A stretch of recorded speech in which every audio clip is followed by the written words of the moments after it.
Hey everybody in AKMC Youth Group and middle school and college and young adults. I haven't done a TouchCast in a while. I've been kind of crazy busy with the retreat and stuff, but this week I just wanted to remind you, we've been kind of going over this, we've been going over this Audacious Faith series in which we were talking about what audacious faith means, how do we get audacious faith, how do we turn it into audacious action, and then on the last night of the retreat we talked about sun stand still prayers, which all of you guys I'm sure are familiar with, but that comes from Joshua 10. And if you ever get a chance, read Joshua, the book of Joshua, because it's really, really exciting. But anyway, so today in my message, we talked about how you need to push while you pray. I think a lot of you guys are in this position where you guys are in your faith and you're trying to pray these sun stand still prayers, but you're just not sure what to do kind of next or in the meantime. And today we were talking about pushing while you're praying, meaning like having action. And in James, we were talking, the book of James, if you want to read that too, we were talking about how faith without works is dead. And you remember the story illustration was Ezekiel, the birth of Ezekiel, and how he's kind of like my Jungle Book character, Mowgli. But how his birth was like really, really crazy, and if the midwife just kind of took her time and said, hey, let's spend time praying, we would have lost Ezekiel.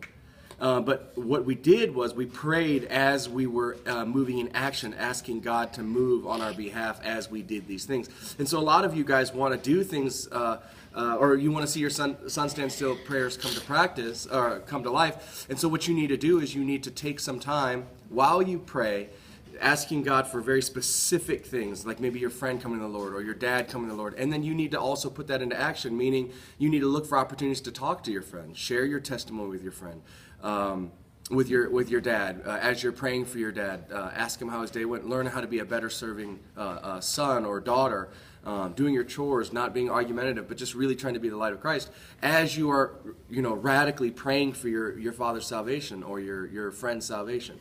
So anyway, this is just a reminder in the middle of the week. I'm going to be posting this on Wednesday. So just to live out your sun stand still prayer, not just sitting still, but just like Joshua in Joshua 10, where you see that Joshua has marched all night, even after he received the promise of God that everything was going to work out.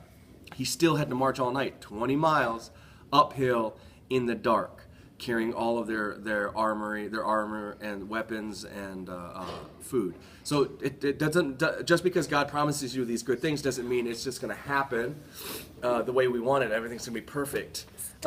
Just like this, like there's always going to be struggle. But anyway, so have a good week, and I hope you guys have success with your sun stand still prayer. All right, see you later.